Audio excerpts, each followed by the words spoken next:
The hotel industry is a wild experience that helps you understand how disconnected the wildly wealthy are.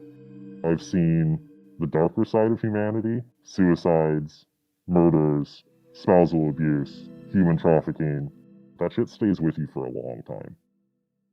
One weekend, a large group of around 60-ish people, they wanted to purchase out the entire hotel so they could just turn it into a giant orgy. The cost about the property was upwards of $250,000 for 2 nights at a time.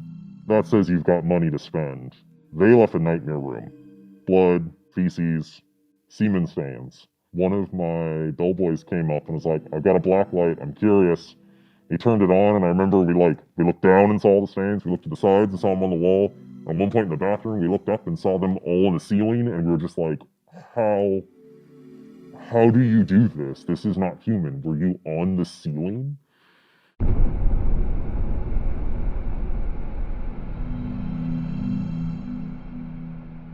I worked as an operations manager for around 10 plus years.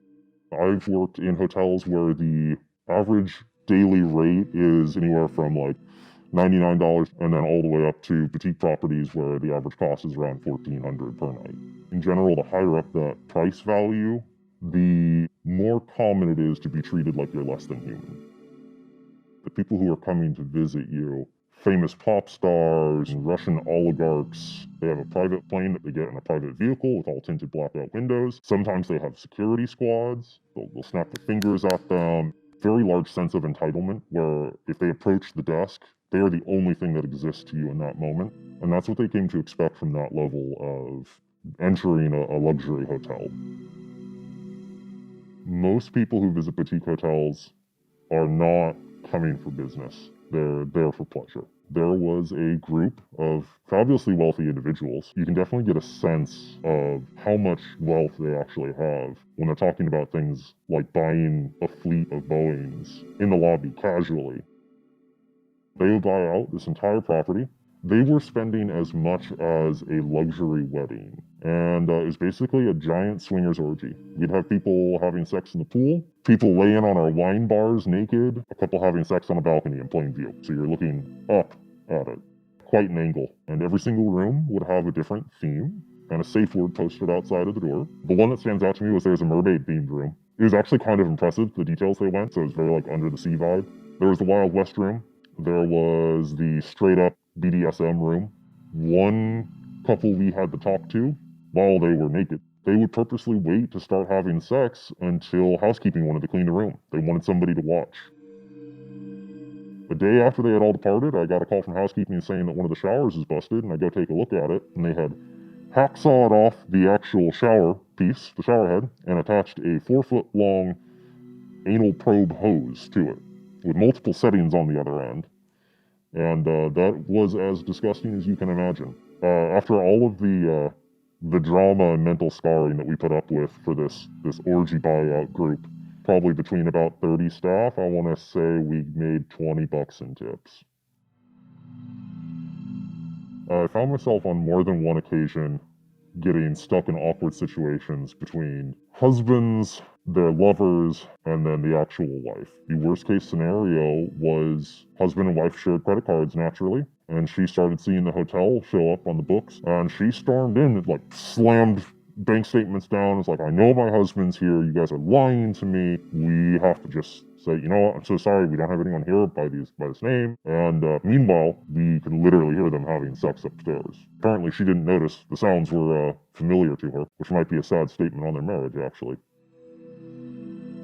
The problem with working with the fabulously wealthy is that they often assume that the staff is there at their beck and call regardless of what the request is. It was really common for the high rollers to approach attractive staff members and essentially just ask them, "Hey, if I pay you X amount of dollars, will you meet me in my room later tonight and knock my brains out?" That's a quote from someone, sadly.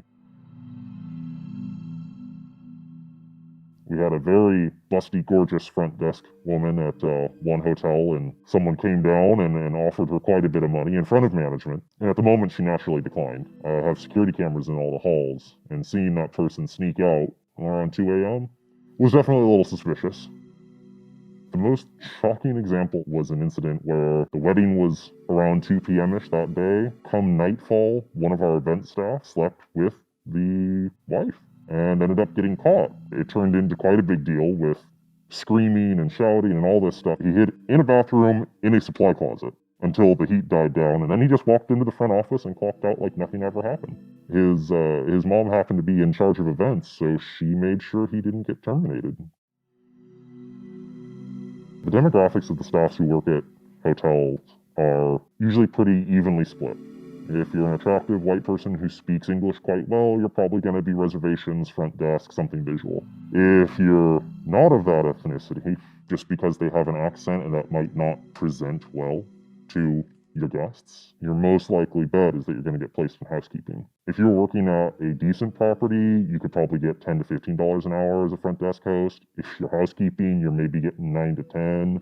It was wildly unfair. We were actually advised to handle our housekeeping teams under the concept of divide and conquer, telling them, oh, well, so-and-so's team's much better than yours. You should really try to keep up with the Mexican team. It creates that toxic environment. This prevented the entire housekeeping team from uniting together and presenting concerns. And I saw that kind of model in multiple hotels. In retrospect, I can safely say that the hours they made me work, the wild situations you'd run into, it's a miracle that I never got in a really bad car accident commuting. It slowly burns you out in a way that you can't explain until you are out of it. You just kind of know something's wrong and you're not happy.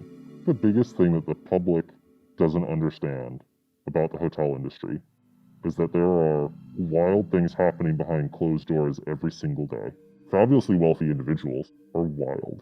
Everything happens behind closed doors at hotels.